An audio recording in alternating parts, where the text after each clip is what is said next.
Hi friends, welcome back to my channel. ఈరోజు మీకు ఈ సీరియల్లో ఏం జరిగిందో తెలుసుకోవాలి అనుకుంటున్నారా? అయితే వెంటనే మనం సీరియల్లోకి వెళ్ళిపోదాం. ఇక విక్కీ, పద్మావతి ఇద్దరు కూడా మిర్చి బజ్జీ తినడానికి బయటికైతే వెళ్తారు. వాళ్ళు వస్తున్నారన్న సంగతి దివ్య ద్వారా ముందే తెలుసుకుని మురళి వాళ్ళ కోసం అక్కడ కాపు కాస్తాడు. ఇక పద్మావతి, విక్కీ ఇద్దరు కూడా ఆదమర్చి ఒకరికొకరు ప్రేమగా మిర్చి బజ్జీ తినిపించుకుంటూ ఉంటారు. అదే సందర్భంలో ఇంకా మురళి వాళ్ళిద్దరిని గన్తో షూట్ చేయాలని ఒక్కసారిగా షూట్ చేయకపోతే ముందుగానే గ్రహించిన పద్మావతి విక్కీని పక్కకు లాగి తనని కాపాడుకుంటుంది. ఇక అక్కడ జరిగిన గందరగోళాన్ని చూసి విక్కీ, పద్మావతి ఇక ఇక్కడ ఉండకూడదని వెంటనే ఇంటికి బయలుదేరుతారు.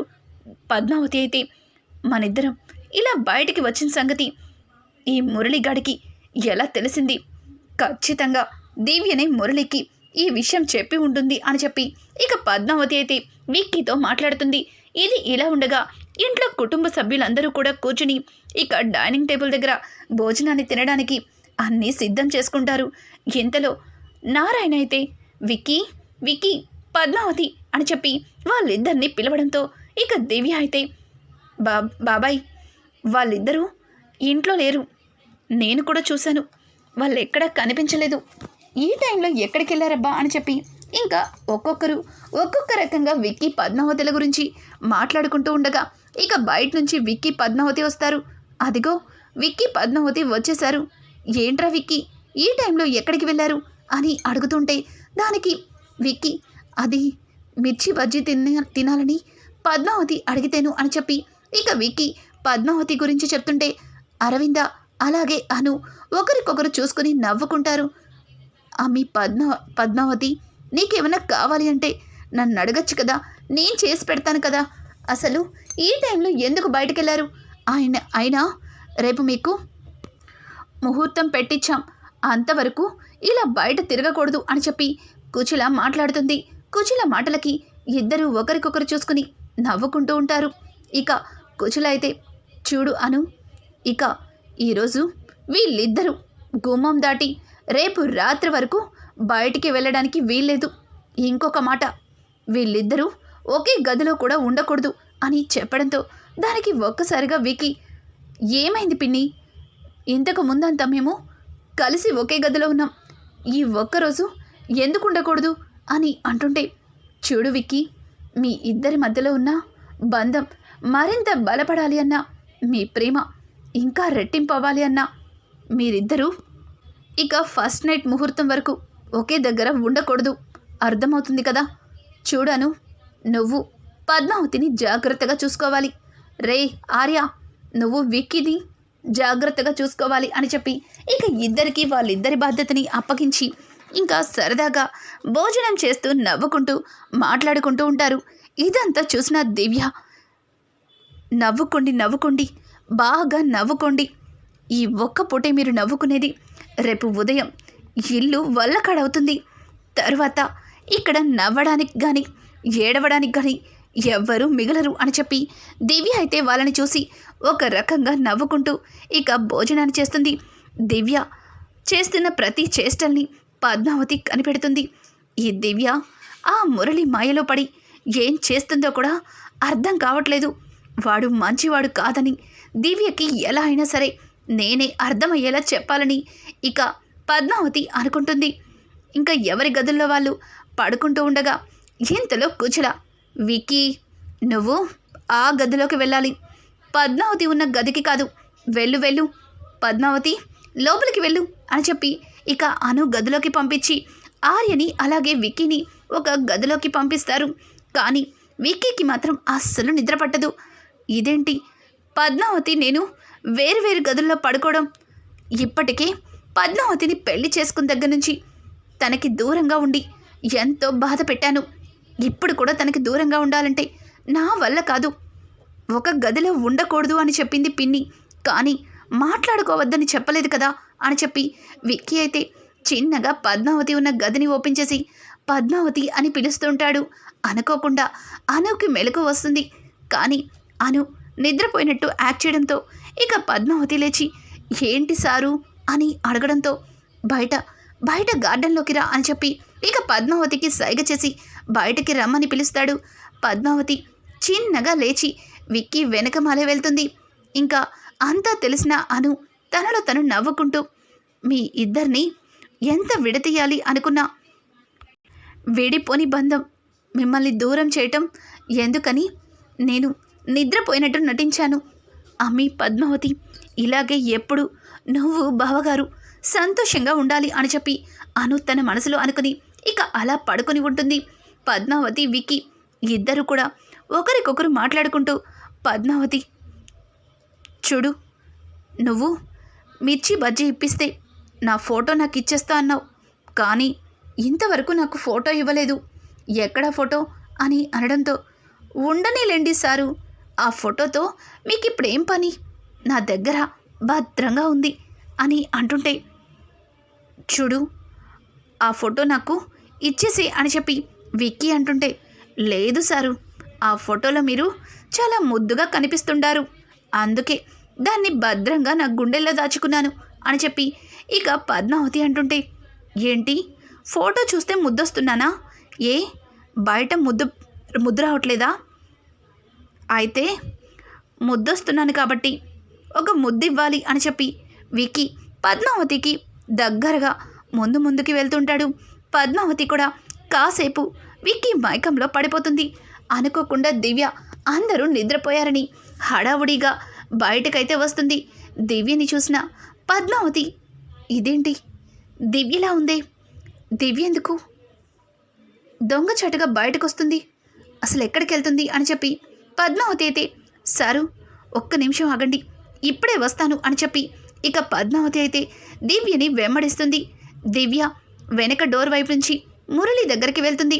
అక్కడ మురళి దివ్యని చూసి దివ్య ఆ విక్కీ పద్మావతిలు నా నుంచి తప్పించుకున్నారు, కానీ నీ నుంచి ఎట్టి పరిస్థితుల్లో అరవిందని ఎవ్వరూ కాపాడకూడదు.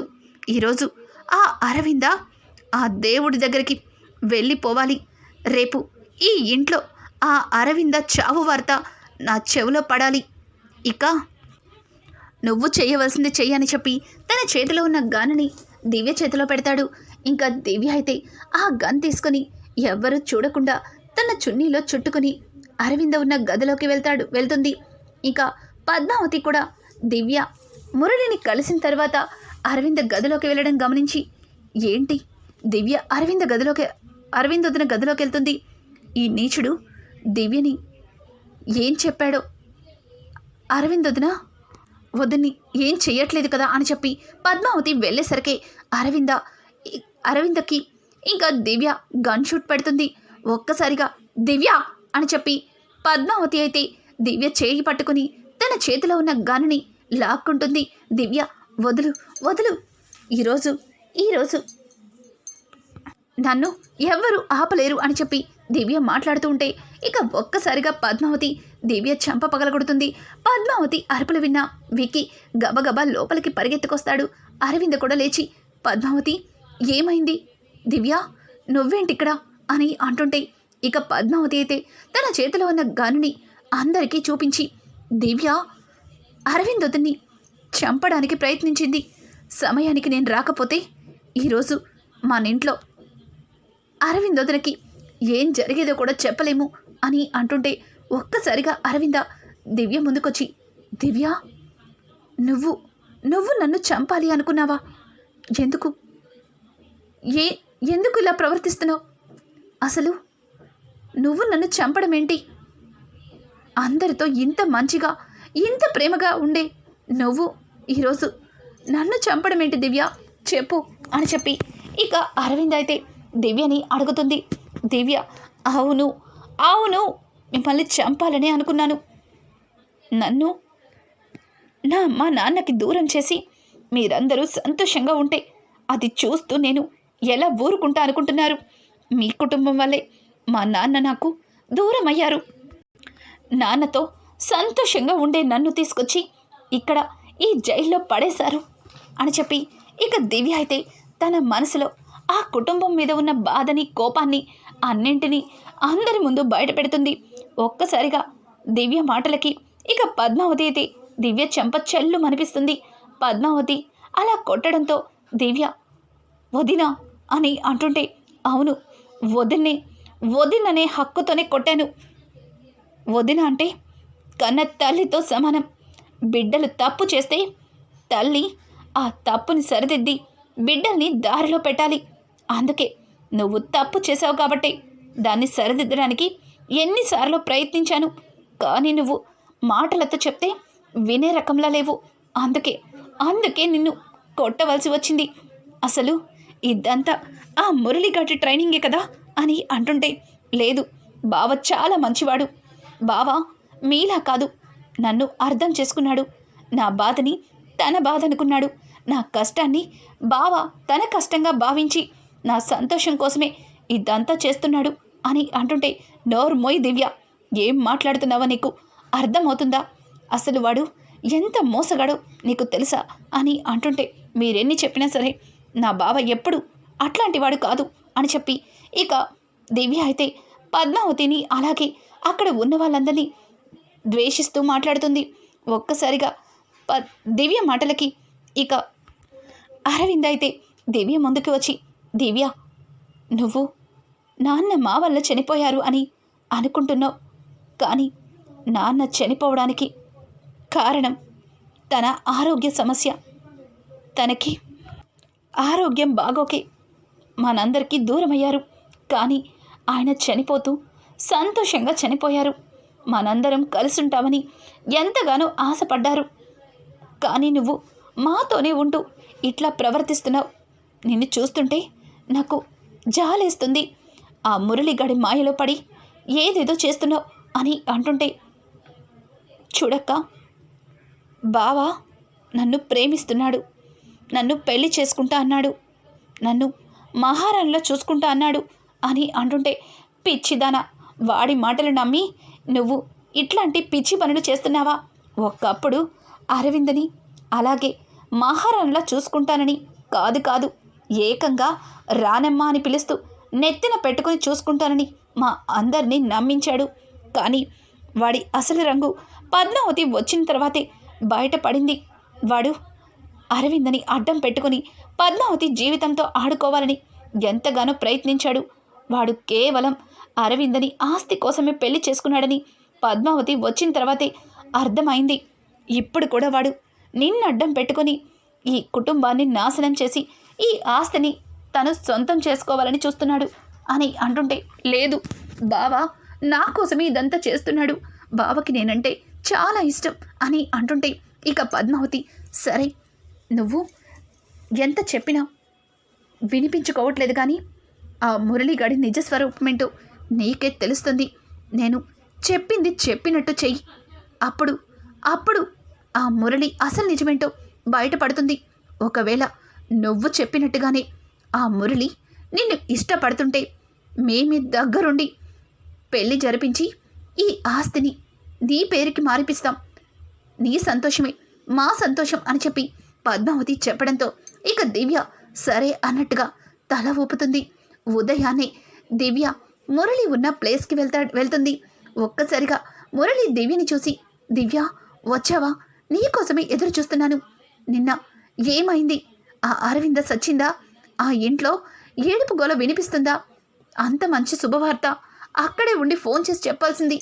వీడియో కాల్లో వాళ్ళందరి మొహంలో ఏడుపుని, అరవింద చివరి చూపుని చూసేవాణ్ణి అని చెప్పడంతో ఇక దివ్య అయితే, బావా నేను అరవిందక్కని చంపలేదు.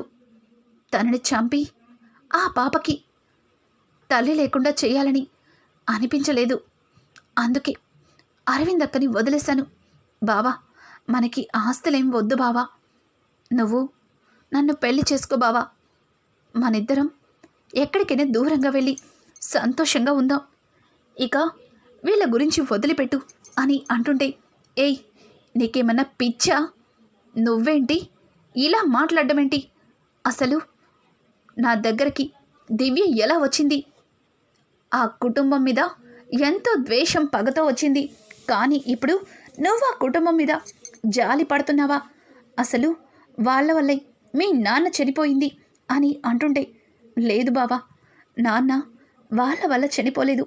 నాన్న ఆరోగ్య పరిస్థితి బాగోకే నాన్న దూరం అయ్యారు. నాన్న చనిపోతూ నన్ను అన్నయ్య చేతిలో పెట్టి చనిపోయారు.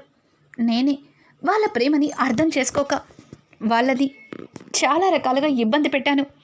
ఇక ఆ కుటుంబం జోలికి వెళ్ళాలని అనుకోవట్లేదు. అలాగే అక్కడ ఉండాలని కూడా అనుకోవట్లేదు. నేను చేస్తుంది తప్పైనా నేను నిన్ను మనస్ఫూర్తిగా ప్రేమించాను. పెళ్లి చేసుకోవాలి అనుకుంటున్నాను. అందుకే మనిద్దరం పెళ్లి చేసుకుని ఎక్కడికైనా దూరంగా వెళ్ళి బ్రతుక్కుందాం అని చెప్పి ఇక దివ్య అడుగుతుంటే, ఏంటి పెళ్ళా? నేనా? అసలేమనుకుంటున్నావు?